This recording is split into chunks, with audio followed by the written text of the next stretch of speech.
first time I ever saw a tiny house it was on a YouTube video. I think it was like a 17-year-old kid was building one, and I thought to myself, I could build one of those.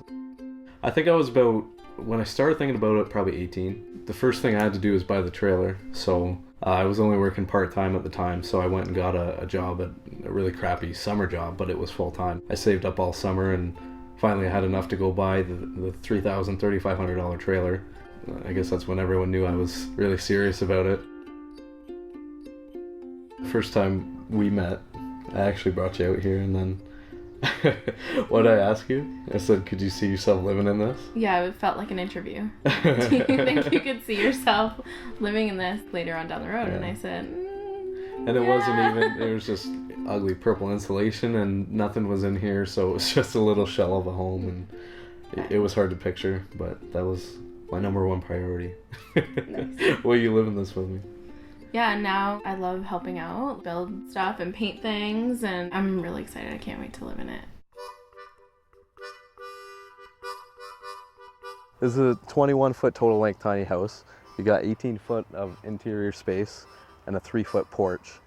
It's built on an 18-foot trailer, just to save a little bit of money on the trailer end of it. We have a standing seam metal roof. We've got tons of windows in this home, 13 windows. There's no lack of light on the inside.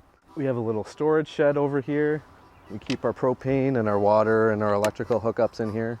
So this is just a standard car hauler trailer, modified so it's a flat deck so it doesn't have the dovetail at the end. Real cedar siding, gives it a very nice warm natural look. Just to tie in the door with the roof, we paint it red, and that's how the name of the company came along, just nice and simple, Red Door Tiny Homes.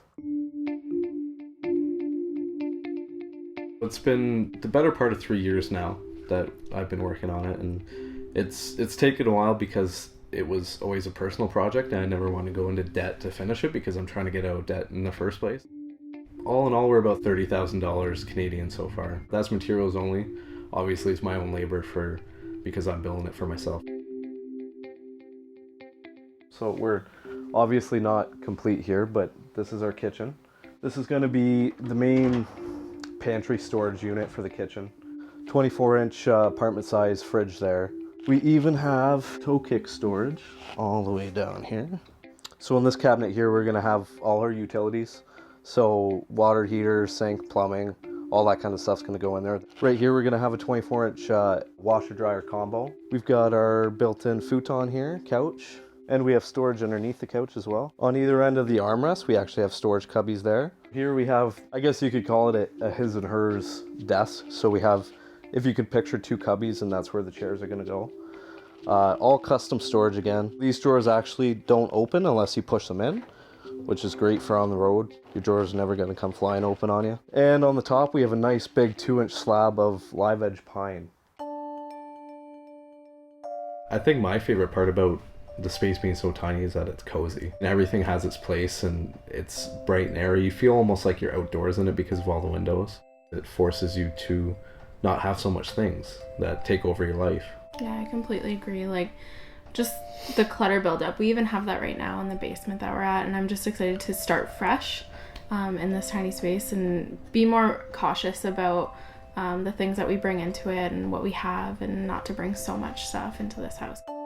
In terms of concerns about living in a tiny house, there's always in the back of your mind, is it, how easy is it going to be to live this small, because we've never done it, right? And there's always going to be differences of opinion with couples, so we're going to see, how living in 144 square feet is going to fare for the both of us. Here we have just the electrical panel and an open space we're going to have a composting toilet actually. Over here we've got 32-inch full shower stall. We've got a full-size exhaust fan. We've got our sleeping loft up here. We're gonna have a ladder built, so the ladder's gonna hook into a rail there and come down the middle, but when you don't use it, it's gonna move out of the way next to the desk there. 2 shed dormers on either side, really brighten up the space as opposed to just keeping the gable roof line. And over the porch there, we have a secondary loft for our purposes, it's going to be storage, but you could actually sleep another person up there. We've got 2 24-inch full closets here. We're going to have double hangers actually, so there's going to be more room than it looks like, and shelves on the top. boot trays in the bottom. We've got 3 inches of Eco spray foam airtight from Great Northern Insulation. So it's an airtight insulation. It gives an R value of about 20, and it's going to be better than any other insulation that you could put in a tiny home because it also adds structural rigidity. So it's actually like its own structure, if you will. Right now, all our power is coming from the grid. Eventually, we're gonna be using the solar generator to generate all our power for the house. Here in Canada, we have obviously very cold winters. With the insulation we have, we're completely airtight. The one heat loss is gonna come from the windows more than anything. What we're gonna do is we're gonna there's a convection heater out there that will go right on the wall. It's only about 1 inch thick. And we're gonna see if that provides all our needs. But if we find that we're a little chilly in the winter, then we're gonna get a Newport Dickinson propane heater. Originally, it was just a personal venture. I just wanted to build a tiny house for myself, but being that I love to build things, I'm gonna make a business out of it. And if anyone else wants a tiny home, I'd be more than happy to build one for other people and like help them live their mortgage-free ideal lifestyle. I'm gonna dabble in making plans, and we're gonna sell plans on the website there.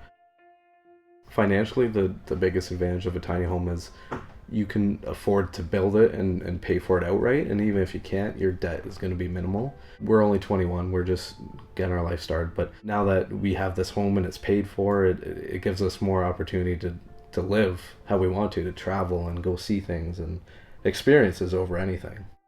A lot of people like to say that, tiny home livers are they're mooches. Like, you see a lot of them in backyards and in people's yards, and the reason for that isn't so much that they're lazy and they don't want to work and pay for their own land. It's just that a lot of municipalities don't allow you to live in them full time.